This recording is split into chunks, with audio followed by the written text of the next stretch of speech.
it is time for the documentation of my thoughts on the ultimate deletion of Bray Wyatt and Woken Hardy.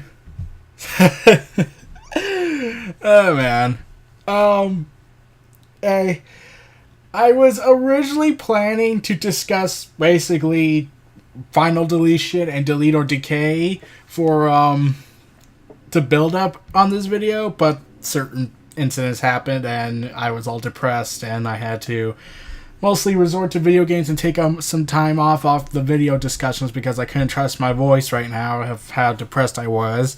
But I said to myself, I'm going to talk about the Ultimate Deletion. I couldn't deliver on Final Deletion and Delete or Decay, but I am going to give my thoughts on the Ultimate Deletion!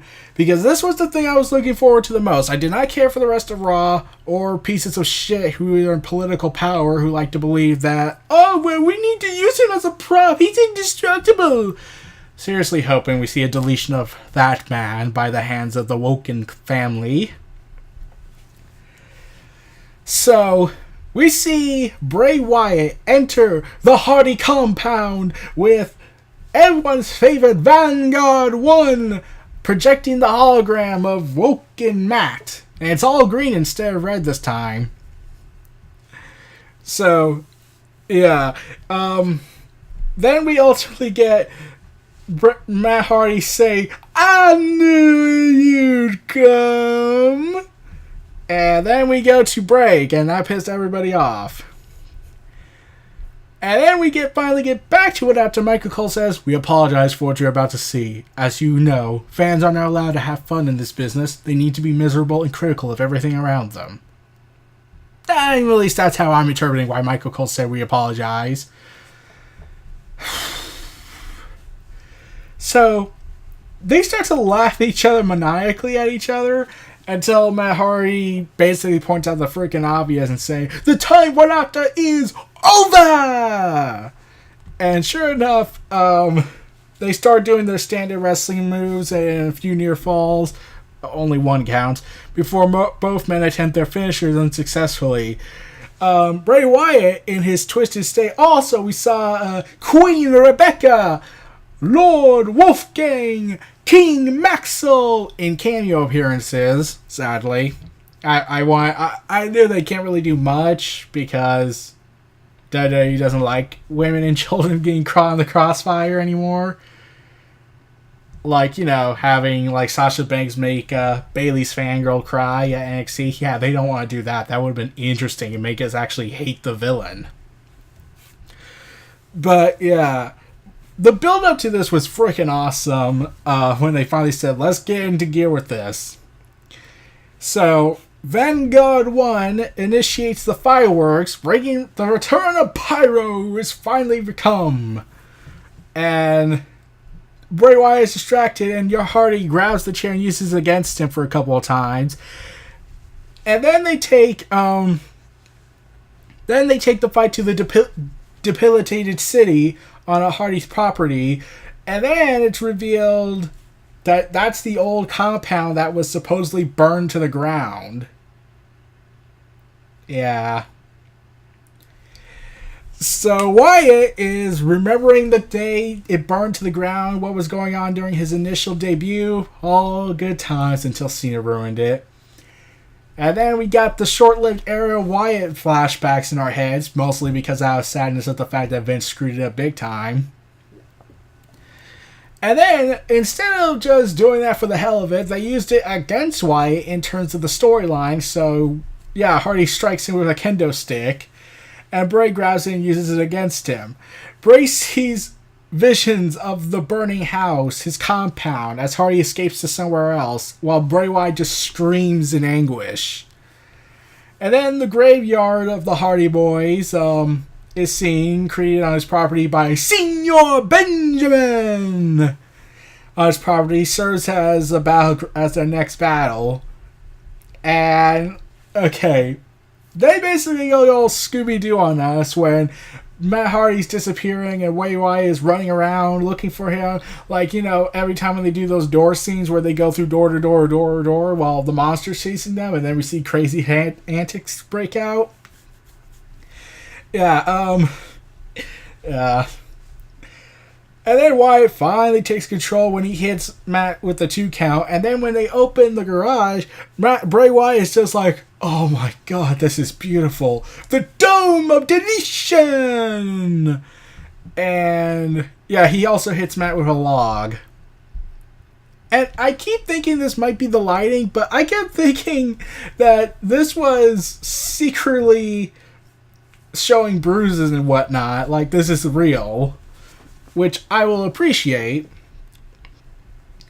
So Bray Wyatt tries to slam Hardy through the piano, but Hardy counters and grabs a ladder to use as a weapon. And then they enter another ring, and Bray Wyatt takes the upper hand by slamming Matt on the apron for a 2 count. However, before that, we get the Woken Matt going all broken when they showing the Chair of Wheels. Mower of lawn! Chair of wheels! Mower of lawn! And yeah, it's just hilarious. Also, I didn't mention this, but Queen Rebecca goes ahead and plays an instrumental version of Bray Wyatt's theme song. It was pretty awesome. And then Bray Wyatt does his Spider Exorcist pose, and Matt, for some reason, is freaking out this time. That confused me. Like, he didn't seem freaked out when he went back in Elimination Chamber, or during some of the episodes on Raw when Bray Wyatt did that. And yeah, this was before Matt Hardy basically tried to commit murder by basically trying to run him over with a lawnmower. Yeah. So WWE's quota of let's go ahead and do attempted murder segments still continues. Then Bray Wyatt, after he got the upper hand, carries Hardy to the Lake of Reincarnation and prepares to finish the job on hitting Sister Abigail on Wyatt with the debilitated boat. But Vanguard 1 comes to the rescue, and Bray Wyatt just grabs him and actually speaks to him, saying, I'll deal with you later. And I was like, okay, it's official. Bray Wyatt has embraced the insanity. Like, yeah, all throughout this, Bray Wyatt actually seemed more normal than usual. Like, he was saying, what the hell is that? And what the hell is going on? Like, yeah, Bray Wyatt doesn't want to admit it, but his character just entered the realm of insanity, more so. And then when he prepares to finally move the boat and try to finish Matt Hardy off, he instead finds Senior Benjamin under the boat, and he tosses a globe to Wyatt.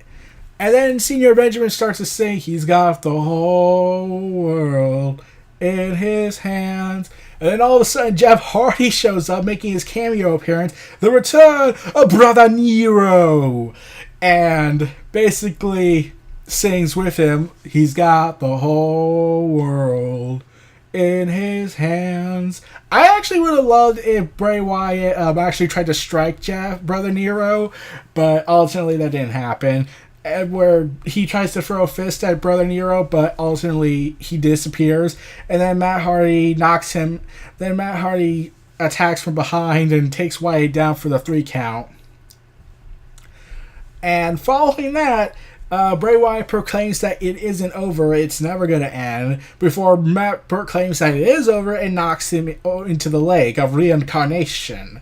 He tells Senior Benjamin to retrieve Wyatt from the lake, but then Benjamin says he can't find Wyatt, and Hardy declares the Great War to be over, and Wyatt to be deleted, thus ending Raw with Matt Hardy celebrating his win. Pure insanity! That's the only way to describe it. Pure insanity. See, this is like, as you hear me say over and over and over and over on these videos, where I am furious of how incompetent the management is and how self-centered the business guys are, like Cena, like Vince, like Dunn. This is why I like Woken Matt, when they allow Woken Matt to go all out with his segments. Yeah, like I said, this was the much-needed shot in the arm it needed to make this gimmick work in the main roster of WWE. But as I was saying, this is what I love most about it. It's really just all about having fun. Like, let's embrace the insanity. Let's embrace the chaos that is the wrestling industry. So, yeah, that's the one thing that makes me like the broken gimmick, the woken gimmick to an extent when they're allowed to go out like they did with Ultimate Deletion. They make it look like it's out to have fun. It's not filled with corporate backstabbing. It's not filled with politics. It's not filled with people we can't stand in the ring. It's not that. It's not dragging names through the mud. Cena. Never mind about that. But, yeah, that's what makes Broken Gimmick really enjoyable. It's about having fun in the wrestling business. It's like, that's what I miss. Like, a lot of fans miss it. It's about having fun. This is what it was about. It was about having fun when it came to the business.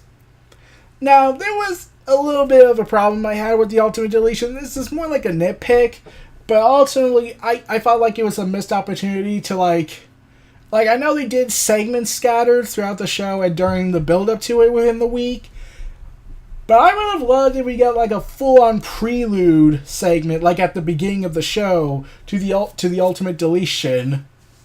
Like, it would have been interesting, like they did with Delete or Decay, where Matt Hardy is training, Queen Rebecca is helping out, being a motivation, and we could have got more appearances from King Maxwell and Lord Wolfgang, and Senior Benjamin preparing the compound, preparing the ring like he did with Final Deletion.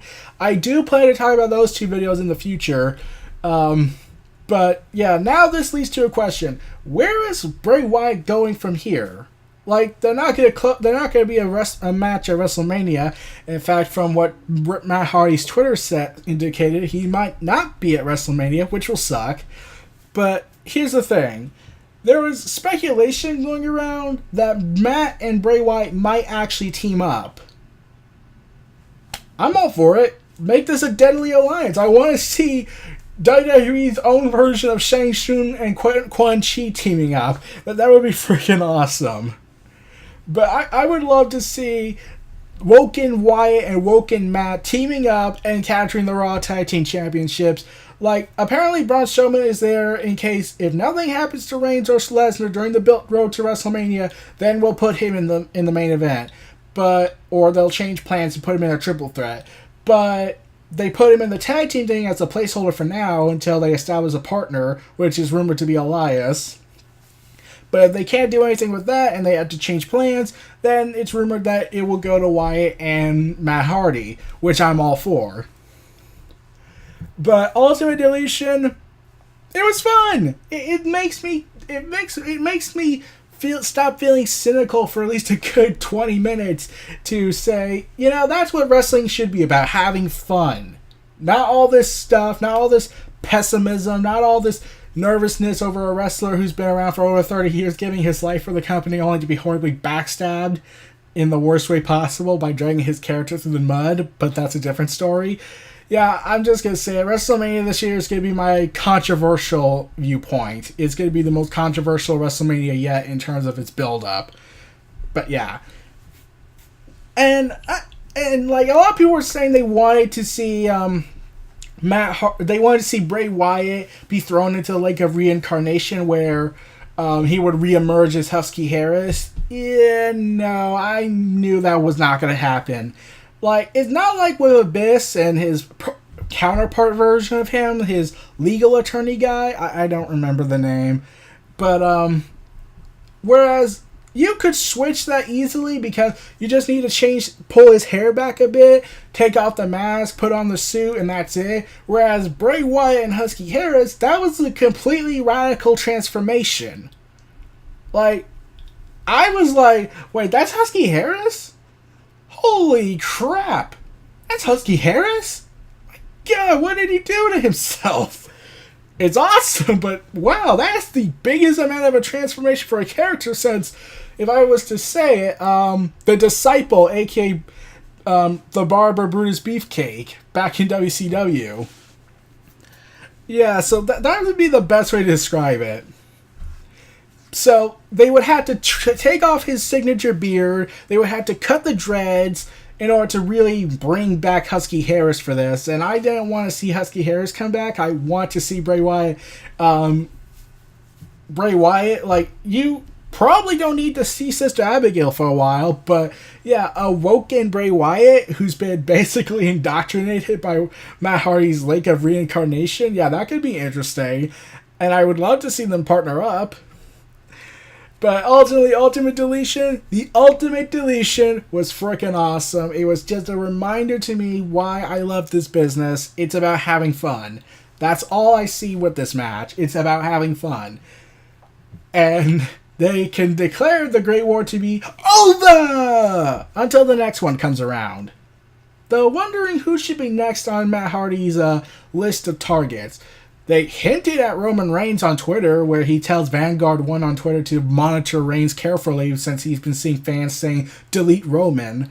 That could be interesting, though of course at the same time Roman would win. And Matt Hardy wouldn't even be given a chance if they did another big thing like this. Or they might bring back Brother Nero and do something with him in the tag team division. I could see the delete or revival happening.